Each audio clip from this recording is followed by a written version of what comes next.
We're going to get right into it. Today we're talking about making sustainable brands exciting. There's never been a more important time to talk about this. I was having lunch with a friend of mine who lives in Austin yesterday, and the number of 100-degree days they had in Austin last year was over 30. And the old average was about 15. So this topic is very important because it is affecting absolutely everybody. My name's Dave Rosner. I'm the CMO of Audigent. We're the leading programmatic identity data and curation platform. In our space, we're already working with almost everybody here through your SSPs and DSPs and data platforms, so thank you. And we've seen on the media side that sustainability and thoughts about moving media into greener places is growing. So AdNet Zero is here with John Osborne, which we've joined. So this is affecting everybody, but I think the folks who are on our side of the business need to learn a lot from the brands who are actually building excitement around sustainable brands, because we don't have to start from scratch. So I'm very excited about our conversation. At South by, I always like to start out the panel a little bit for all the marketers in the crowd. So have everyone introduce themselves and then talk a little bit about your career journey, because as a marketer, I've found that the journey has not been a straight line, and hearing other people's journeys makes me feel a lot better. So, Lori, I'll kick it off to you, and if we could go down the line. Perfect. Well, good afternoon. Thanks for having me. This has been lovely. I came all the way down from San Antonio, or up from San Antonio. Actually started my career on the finance side, working for JP Morgan for a while, and realized about 6 years into it that I'd rather poke my eyeballs out with spoons than go to another meeting to talk about CSAs or leasing agreements. That's when I went back and got my MBA. So I was one of those career switchers who ended up using numbers for insights and for understanding people's thoughts and ways, and ended up at Procter & Gamble and worked on CoverGirl there for about 7 years, and figured out it's the same demographic and target when you're also talking about high quality produce. So I work for NatureSweet. And so when you can offer a premium product that's year round that people trust, and they know the backstory and can relate to, that's what's kept me at NatureSweet for about 10 years now. Wow. So happy to be here. Micky. Micky? I'm not a marketer, but I'll do the do the rubric.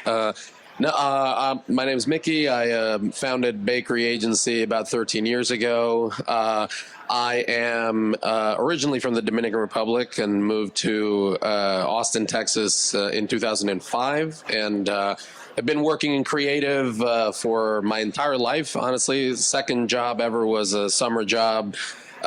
When I was 11, just running papers in between floors at BBDO in Santo Domingo. And so never really left this industry ever in my life. And the things about bakery that I think have made us, get attention to be in stages like this and talk to really cool people and have, honestly, some of the coolest brands on earth are about how to do things quite differently from a marketing and an advertising perspective, how to make product together, not just go and sell product that gets done, by an assembly line system or that's whatever, and so it's cool to be in between folks that again run product. This is actually where I feel most comfortable, is talking with people that have physical things, that other people can grab, taste, smell, So thanks for having me. We'll see if we can make you a little uncomfortable later in the panel. All right. Ben. My name is Ben Mann, CEO of Harmless Harvest. So my background, after undergrad, I worked in consulting. I did super data intensive sales and marketing strategy consulting. And then I went to Interbrand and I did very creative with namers and designers and how to launch businesses and whatnot. So communications. Went back, got my MBA. Marketing was one of my focus areas. Went and worked on a global drug launch at J&J, then went to General Mills, worked across all sorts of different businesses, and then from there, Plum Organics, and now Harmless Harvest.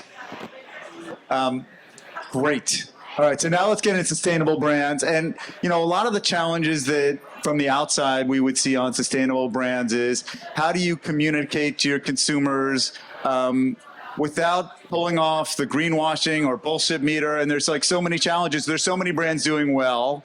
And there are so many brands who want to get into the space, and there's so many brands who are missing it and not understanding. But before we get into all that, Lori, help us with just a first definition of how do you define a sustainable brand? Great question. So I think sustainability is definitely what we first think of with natural resources, with water. We're the largest controlled environmental ag company in the world. And what that means for us sustainably also goes back to the associates. Because we're greenhouse grown, because we're not migratory labor, we can also invest into our associates or our employees, which means investing in their communities, in their schools, in their education. And so all of that together and combined, to me, is what a sustainable brand means. Yes, we use 80% less water. Yes, we're here year round and all of the good things that come with greenhouse. And we also give back, and it's important, right? So leave the planet and leave the places better than when you found them. That's, for me, sustainable. Ben, are there other pieces of this when you think about it from a harmless harvest standpoint? Yeah, for us, it's certainly the environmental side of it, but then it's also, from a people standpoint, fair for life. And then for us, sustainable business is at the end of the day, you have to make money, because if you don't make money, you don't have a successful business, you will not have much impact. You're then a nonprofit, and at some point the money runs out. So you have to, that's all in service. Like, to me, you want to do right by people and planet, but you also have to have a strong business, and they have to work together. I think I'll just build on that. It's actually the reason we're successful, right? It's not like in conflict. It's like we're successful because we do this. Well, I want to interrupt my own question also, because how do you create a balance with so many brands? There's balance between the long-term brand and the short-term profitability. How do you balance that investment in sustainability? Because ultimately, you're making choices about how sustainable, how much you can reinvest in communities, how much you can reinvest in soil. So how do you think about that balance as a marketer or CEO? When you're thinking about how it fits into the brand, and the same cost benefit analysis another brand might do in a different area? I mean, so how I make decisions for the company is I'm definitely thinking one part where we are today and delivering quarters, years, and stuff like that. But I'm also making decisions that are for the long term. And so, those things don't pay out. I made the decision to transition the company to regenerative organic farming 5.5 years ago. And we were just finally certified in November as regenerative organic certified, which is very exciting. And we're going to explain what that is. Yeah, but it takes a long time, and that's a long-term investment. Like, it has not paid any dividends yet. It will in the long term, in my mind, with better yields, better loyalty with farmers, all of those types of things. But you have to be choiceful. Like, you can't have 10 huge initiatives that are all against that. You have to have a few. And what are your key focus areas? Where can you have the most impact? And so you just have to balance things out. You're constantly looking at things. What's going to drive sales? What's going to drive profit? How do I drive impact, both in communities from an environmental standpoint and from a people standpoint? Just to put a bow on this, since you brought up regenerative organic, and I've gotten to know a little bit about it since we first spoke, how is that different than sustainable or organic? Yes, organic typically is just monoculture, right? So you go down the highway and you see rows of almond trees or orange or whatever it may be, and it's just that. So there's no biodiversity. And that's not the way Earth really works. Earth really works with biodiversity. So you have lots of different plant materials, animals, and things like that. So for us, nitrogen fixing cover crops, we do beekeeping for the farmers. So I have 28 agronomists on staff that are working with farmers constantly on these types of things. So you get fish in the canal. You have intercropping with other cash crops. So part of our goal is not only to drive better soil health and root structure and all those types of things, but also to increase farmers' incomes by at least 10%. Wow. I want to ask Micky a question, and maybe we can get back to the beekeeping part of this conversation, which I think is fascinating that's part of how you have to think in this space. Back for sustainable brands, you've just won. I think you just won the business. NatureSweet, yeah. Yeah. So Lori's I my imagine, client. congratulations, NatureSweet. I just had an omelet with NatureSweet tomatoes, an Italian omelet with NatureSweet tomatoes yesterday. when you were researching the business, is sustainable brands, is this a new trend from a creative standpoint? No, not at all. Like you said earlier, you have all this greenwashing that's been going on for a very long time, and you have some brands that have done it well. You have some brands that do it okay, but market it really well, and everyone thinks they do it well, right? There's a lot to be, potentially said about Patagonia or something like that. Is it positive? Is it really not positive? But they market it really well, and so I think what I hope we're starting to see, but what I think we will see, right, is the people's, like you said, the BS meter is really getting finely attuned for everybody. Right. And so I think we are going to see brands need to put some meat on the bone in terms of, all right, when you say this, we're actually going to look into it. We're actually going to not just take the line that you wrote on the billboard. We're going to actually understand how this company operates. And if any of it is not legitimate, we're going to pick you apart, So I don't think it's a new trend, but I do think it's a trend that is refining itself in real time as we speak. Yeah, and consumers have more access to information. At least they will until ChatGPT takes over. But they have more access to information, so the ability to find out if what you say and what you stand for is real has never been stronger. I'm going to start this question with you, Ben, and then I want to hear everybody's point of view, because it's building a sustainable brand. Is this something that I can do that needs to be in the DNA of the culture? So Harmless Harvest, in its history, is it we want to create a sustainable brand and then everything flows from there? Or is it something that can be introduced later for other marketers who are working at companies and are like, I think this is a really important trend.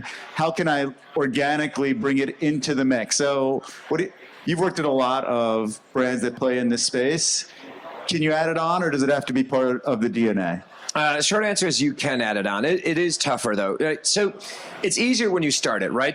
What is the purpose of the company? What are you trying to do? What are what are you all about? You can find that later, but one of the key things that you kind of peppered a little bit in the beginning there is you have to hire that way too, right? So, yes, you have to have the technical capabilities. You have to be able to do all those types of things to get a job at Harmless or name another company. But then it's about why Harmless? Why do you want to be a part of this? Why does it matter to you? Because our mission and our purpose, what we stand for, has to live in each person. And I have to, you want to know that at the micro level, buying swag or whatever it may be, that we're buying it from responsible vendors, that we're treating people right, that you want to make sure that people who are making decisions, they're living the DNA of what your brand is. So can you change it? Yes, it needs to be something that totally makes sense for you as a brand and resonates with your employees, and that has to be part of then the culture that you're creating and the people you're hiring.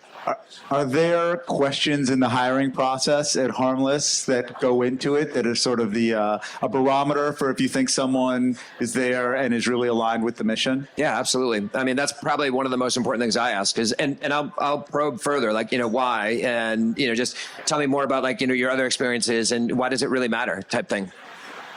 Laura, you've been at a lot of brands, at top brands, P&G. Yep. So what do you think? Where you are, where you've been? I don't disagree. I think you can add it on. I just think when you do that, there's something about it that it is an add-on. So I'll talk for NatureSweet. I mean, listen, we've done this for 30 years. We happen to sell high quality, best tasting tomatoes and cucumbers and peppers, but what we're really out to do is transform an industry. And when you put that first, everything else is an outcome of it. The profit isn't you need it, but it's an outcome of it. When it is so ingrained in your culture, we got B Corp certified last year, and it wasn't that far of a stretch because we were already doing the things that we needed to do. Same thing for fair trade, all that stuff. It's just it's in our DNA. And to your point, you need a bigger reason than just a paycheck, because that one sucks. That's boring. You can go make more money in a lot of other places. But if you really do truly care about how food gets to your table, about what you're putting in your bodies and your family's bodies, and the way people are treated in order to do that, then this is the company for you. If that's not exciting, you got one life. Go live it somewhere else. If that truly motivates you and gets you up out of bed every morning, hell yes, let's go play the game and transform some lives. Otherwise, you get one life. go do something else. So I want to break into a little bit of a moment with NatureSweet because there's so many things you guys are doing. Can you talk a little bit about what's under the surface? Because they have a lot of choices. You had a lot of choices about where you could be a brand marketer. Yep. What's happening at that company? Feel free to mention bees if they're involved. Bees are involved. But like, I think it's so interesting because this panel in particular goes so much deeper into the process. There's been a lot of discussion around purpose-led on this stage, and I think some of it was companies that are making really smart moves into wellness, but the DNA is not—it's not based on the ground up. So incredibly important, and if every industry does more, that's a net positive. But some folks are starting there as the building block. So let's hear about those bees. We can go to bees. I'll give you context for why I stay, and then we can go into all the other things, right? So my dad was he was a migrant worker. So I was born and raised in San Antonio. San Antonio used to be Mexico, right? The border crossed us. We didn't cross the border. My other half of the family's in Ohio. So I have firsthand knowledge, insight into what that life looks like. And let me tell you something. It's still happening today in the US where we have kids who work 13 and 14-hour days for like $3. And nobody wants to talk about it because it's heavy. Right? And I just want a great tasting product. Yes. What if you could do both, right? You could do something really great and also have a great tasting product. Like they don't have to live in conflict. That context keeps me there. That type of context, I think, keeps our associates there. So we have all the things, right? When we talk B Corp certification. So we do natural pollinators. We love our bees. They never take a day off. They're amazing. We don't, use other places use like leaf blowers to pollinate their stuff. We don't do that. It's all kind of ecosystem, hydroponic, and the cocoa peats, all that stuff. So bees are working for the company. I don't. They're our number one employees. They never take a day off. This is something. This is something that I did not know before we started these conversations. Yeah. It's incredible. Bees we need them. Do the queen bees ask for raises more often? Oh, no, they should, right? We play songs, we do music, the whole nine. Anyway, the other piece of that, though, beyond like the surface that you were talking about, are the associates and, how we keep our generational families there. So we offer insurance. Well, that sounds funny. No, it's not funny because they're human beings and they need insurance, right? We offer education. We offer bonuses, like all the things that I think, often take for granted in regular days. The ag industry isn't necessarily caught up to speed. So I think what we're doing is really trying and inviting. It's not a peek under the tent. It's not like, ooh, I hope you Google me. Mickey's job is to make us go out there and so that people actually know how to do it. Like, here's the blueprint. Go do this. It's not a threat if everybody were to start treating our farm workers with respect and integrity. That's actually a good thing, right? Right. Thank you for that build. I think the next piece is something, because I think this is very positive. I want to keep us there. When you're building your audiences and understanding your audiences, there's a lot of brands, like if you're an SUV brand, it's a very functional benefit relationship. But when you start getting into sustainable brands, you're in a different place in Maslow's hierarchy where you're appealing to different people. And that might not work in terms of traditional targeting because the people may not fit into the boxes because you're going for mindsets, not necessarily demographics. So how do you think about, and this is for the whole panel, how are you all thinking about understanding who your consumers are and building segmentation through mindsets and having those people pull themselves forward and then making sure those consumer segmentations are big enough to drive a successful business that can actually have a meaningful positive impact on the world? Well, honestly, it's a more complex question than just that, right? Like, I mean, yes, segmentation and understanding what our demographics are extremely important, but like you said, trying to put them into these like boxes or monolithic terms like, oh, we sell to the modern family, whatever the hell that means, like, especially today, right? So what we try to do, one of the things that my agency does that I think NatureSweet found interesting as well was we try to test and market like, test and learn as much as possible. So potentially taking different creative, different strategies in going geographically and doing simultaneous launches on certain things, seeing what our audiences are telling us, who is buying, why, and just spend more money instead of like the big campaign. Let's spend on the big Super Bowl ad and all that stuff. Not that there's anything wrong if that's part of the strategy, but let's take that and split it into many micro launches across the board, and let's let them tell us what they want instead of us pretending that, predictive analytics is going to save us or social listening is going to tell us what to do. It's not. And so let's let them just tell us in real time how to do it. And in terms of the message, I think that the important part is, I think the issue with sustainable brands, and I'm sure we're going there, but it's no one wants to hang out with the friend that admonishes you regularly, or tells you everything you're doing wrong. And so same thing, like no one wants to tune in to an ad that's telling them like, hey, the sky's falling and all this stuff because you put that empty Coke can in the wrong bin, And so really it's about like, why are the M&Ms and the Skittles and the Pringles and the Cheetos and all that, why do they get to have fun? Why do they get to talk to people in very real ways? And for some reason, cucumber is cucumber, broccoli is broccoli. There's no brand behind them. Right. And to a degree, tomatoes are tomatoes, but ketchup is Heinz, right? So it's kind of like, okay, why can't these brands like NatureSweet be sexy? Why can't they be cool? Why can't they be like, hey, like, yeah, these guys, they're the tomato folks, like I like it. So I think that's just as important, honestly, in how, like what you're saying to these people, to then identifying, especially in these broad kind of, swaths of America that like you're talking about. The message becomes so much more important than just like, let me make sure that I got my persona and, my buyer is Becky and, she's whatever, yeah. For anyone who's grown a tomato, they know the experience of seeing a sexy tomato. I think there's something there. Ben, at Harmless Harvest, how are you building understanding who your consumers are? I mean, it goes beyond, obviously, as you just said in the beginning, the demographics, but, the attitudes and behavior. You have to really know who your consumer is.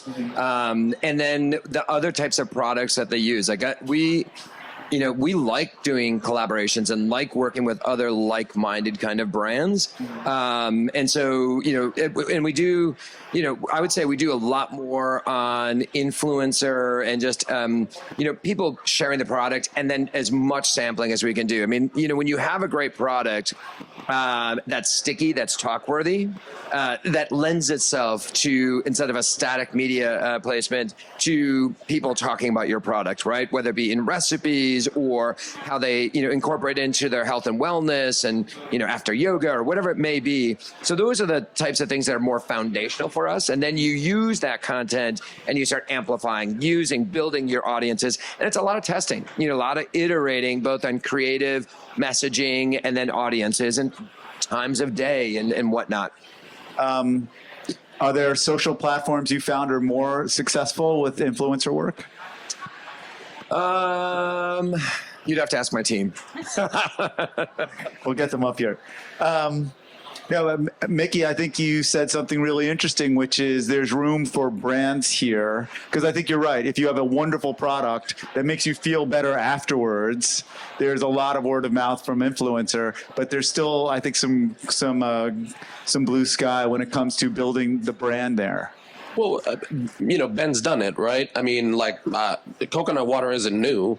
I mean, also from a Dominican Republic, but really not new. Like, it's we've been having that for a long time. But I'm saying, but coconut water went from coconut water to Harmless Harvest, to Vita Coco, to like now people are just like, which coconut water do you like? Which is a new thing. And that's what it looks like when you take something that's just ubiquitous and whatever, and you actually tell people there are values behind what we do as a business. And the problem is that when you used to talk to produce brands and this kind of brand, they would think, all right, but like, how can I differentiate coconut water? It's coming out of the same coconut, you know? So, and that's where brand and like also exactly like how you run your business, what's behind it, what's the mission.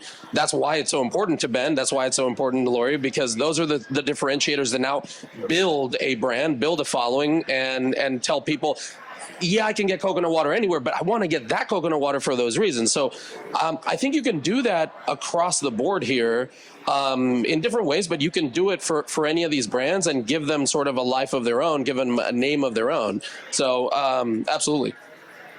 Here's a challenge that I think a lot of brands who don't come up as sustainable firsts come into. So I remember I worked with, for years, USAA, and they did a lot with Wounded Warriors. So amazing work, organic to who they are.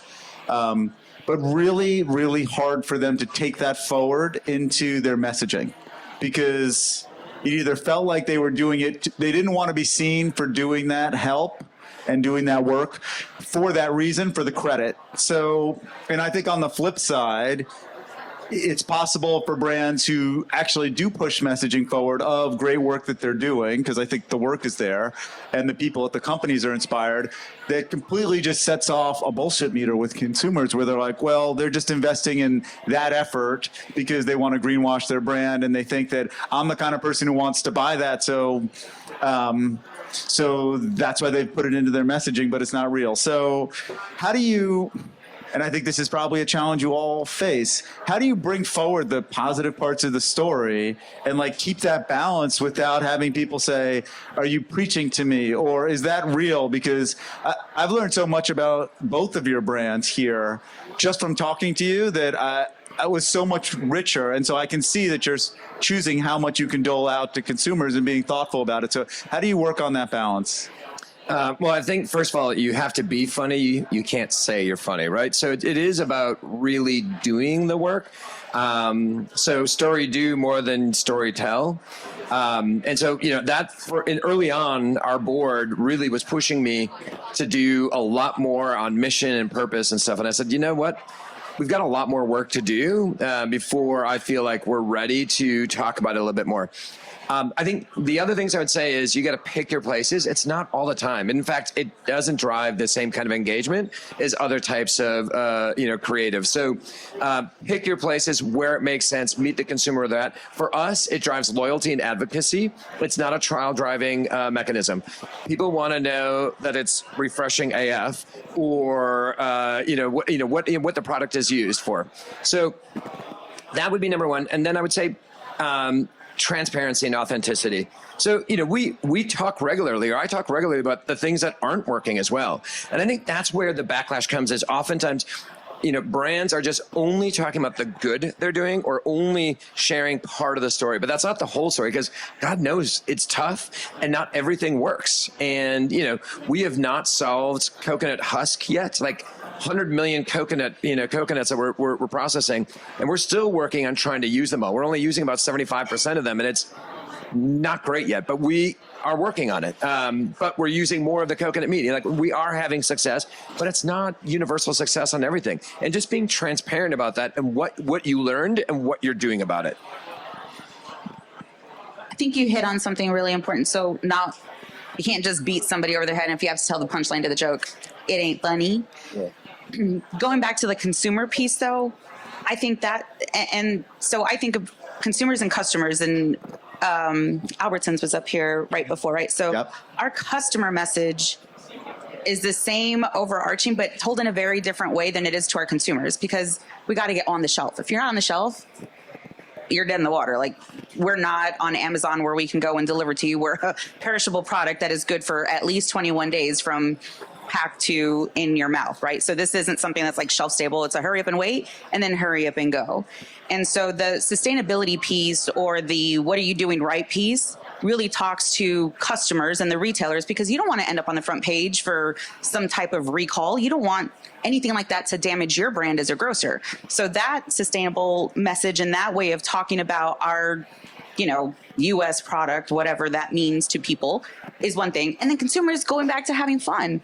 Like, what about this great thing that tastes awesome that you can eat the whole package of and not feel bad about it? I love my Cheetos, but then I look at my fingers, I'm like, ooh, I just ate the whole bag. When I eat a whole package of tomatoes, I feel great, right? So I think it's knowing when to talk to whom.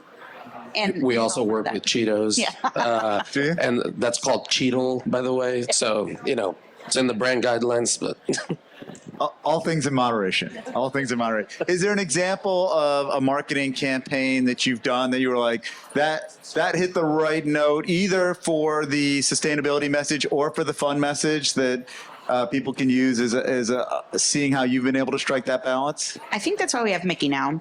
Not to say that, no pressure. We, for years and years and years, it was all about just pick NatureSweet, and it was all about the product. And I think that times are different now, and people want to know. People will research. People want to understand where their food comes from and traceability.